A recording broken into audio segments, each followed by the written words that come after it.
भारत के तेल बाजार में अब सबसे ज्यादा विदेशी तेल बिक रहा है। आप जानते हैं एक मलेशिया नाम का छोटा सा देश है। उस देश का एक तेल है जिसका नाम है पामोलिन तेल, पाम ऑयल। ये पामोलिन तेल सबसे ज्यादा भारत के बाजार में है, वो भी लाखों टन। अब पामोलिन तेल का भाव भारत में आके पड़ता है 20-22 रुपये लीटर, अब 45 रुपये लीटर। और भारत के किसान जो तेल उत्पन्न करके देता है वो है 40 रुपये लीटर, अब 85 रुपये लीटर। अब भारत का किसान सरसों का तेल पैदा करे 40 रुपये लीटर, अब 85 रुपये लीटर।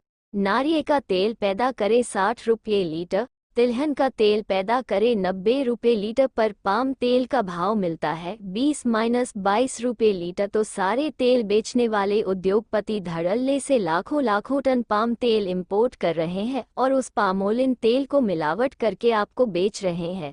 आप बाजार से डिब्बा बंद जितना भी तेल लाके खाते हैं वो सब पाम तेल है। आपको सुनकर हैरानी होगी कि 4-5 साल पहले हमारे देश में ऐसा कानून था कि पाम तेल किसी भी दूसरे तेल में मिलके नहीं बेचा जा सकता। गैट करार और WTO के दबाव में अब कानून ऐसा है कि पाम तेल किसी भी तेल में मिलाके बेचा जा सकता है। रिफाइंड और डबल रिफाइंड तेल के नाम से बाजार में जितना भी तेल मिल रहा है वो सब पाम तेल है। इस पाम तेल के दो दुष्परिणाम हैं। एक, जो किसान सरसों, नारियल, तिल पैदा करते थे उनको नुकसान, क्योंकि उनको अपने तेल का भाव नहीं मिलता। दो, जो पाम तेल खाएगा उसको हार्ट अटैक जरूर होगा, क्योंकि पाम तेल में सबसे ज्यादा ट्रांस फैट्स है और ट्रांस फैट्स कभी भी शरीर में विघटित नहीं होते, किसी भी तापमान पर विघटित नहीं होते और फैट्स जमते जमते जरूरत से ज्यादा हो जाता है तो हृदयघात आता है और आदमी मर जाता है, ब्रेन हेमरेज होता है और आदमी को पक्षाघात होता है, हाइपरटेंशन आता है, BP होता है। तेल का बाजार अब पूरी तरह से विदेशियों के कब्जे में चला गया है।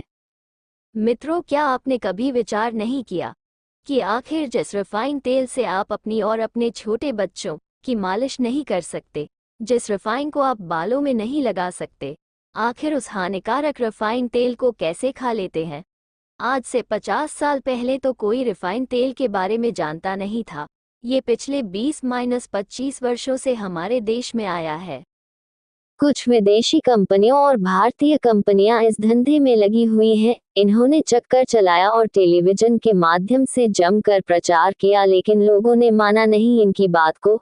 तब इन्होंने डॉक्टरों के माध्यम से कहलवाना शुरू किया। डॉक्टरों ने अपने प्रेस्क्रिप्शन में रिफाइंड तेल लिखना शुरू किया कि तेल खाना तो सफोला का खाना या सनफ्लावर का खाना, ये नहीं कहते कि तेल सरसों का खाओ या मूंगफली का खाओ। अब क्यों, आप सब समझदार हैं, समझ सकते हैं ये रिफाइंड तेल बनता कैसे है। मैंने देखा है और आप भी कभी देख ले तो बात समझ जाएंगे। किसी भी तेल को रिफाइन करने में 6 से 7 केमिकल का प्रयोग किया जाता है और डबल रिफाइन करने में ये संख्या 12-13 हो जाती है। ये सब केमिकल मनुष्य के द्वारा बनाए हुए हैं प्रयोगशाला में। भगवान का बनाया हुआ एक भी केमिकल इस्तेमाल नहीं होता। भगवान का बनाया मतलब प्रकृति का दिया हुआ, जिसे हम ऑर्गेनिक कहते हैं। तेल को साफ करने के लिए जितने केमिकल इस्तेमाल किए जाते हैं सब इनऑर्गेनिक है और इनऑर्गेनिक केमिकल ही दुनिया में जहर बनाते हैं और उनका कॉम्बिनेशन जहर के तरफ ही ले जाता है। इसलिए रिफाइंड तेल, डबल रिफाइंड तेल गलती से भी न खाएं। फिर आप कहेंगे कि क्या खाएं? तो आप शुद्ध तेल खाएं, सरसों का, मूंगफली का, तीसी का या नारियल का। अब आप कहेंगे कि शुद्ध तेल में बास बहुत आती है और दूसरा कि शुद्ध तेल बहुत चिपचिपा होता है। हम लोगों ने जब शुद्ध तेल पर काम किया या एक तरह से कहे कि रिसर्च किया तो हमें पता चला कि तेल का चिपचिपापन उसका सबसे महत्वपूर्ण घटक है। तेल में से जैसे ही चिपचिपापन निकाला जाता है तो पता चला कि ये तो तेल ही नहीं रहा। फिर हमने देखा कि तेल में जो बास आ रही है वो उसका प्रोटीन कंटेंट है। शुद्ध तेल में प्रोटीन बहुत है। दालों में ईश्वर का दिया हुआ प्रोटीन सबसे ज्यादा है। दालों के बाद जो सबसे ज्यादा प्रोटीन है वो तेलों में ही है। तो तेलों में जो बास आप पाते हैं वो उसका ऑर्गेनिक कंटेंट है। प्रोटीन के लिए 4-5 तरह के प्रोटीन है सभी तेलों में। आप जैसे ही तेल की बास निकालेंगे उसका प्रोटीन वाला घटक गायब हो जाता है और चिपचिपापन निकाल दिया तो उसका फैटी एसिड गायब। अब ये दोनों ही चीजें निकल गई तो वो तेल नहीं पानी है, जहर मिला हुआ पानी। और ऐसे रिफाइंड तेल के खाने से कई प्रकार की बीमारियां होती हैं। घुटने दुखना, कमर दुखना, हड्डियों में दर्द, ये तो छोटी बीमारियां हैं। सबसे खतरनाक बीमारी है हृदयघात, हार्ट अटैक, पैरालिसिस, ब्रेन का डैमेज हो जाना, आदि आदि। जिन जिन घरों में पूरे मनोयोग से रिफाइंड तेल खाया जाता है उन्हीं घरों में ये समस्या आप पाएंगे। अभी तो मैंने देखा है कि जिनके यहाँ रिफाइंड तेल इस्तेमाल हो रहा है उन्हीं के यहाँ हार्ट ब्लॉकेज और हार्ट अटैक की समस्याएं हो रही है।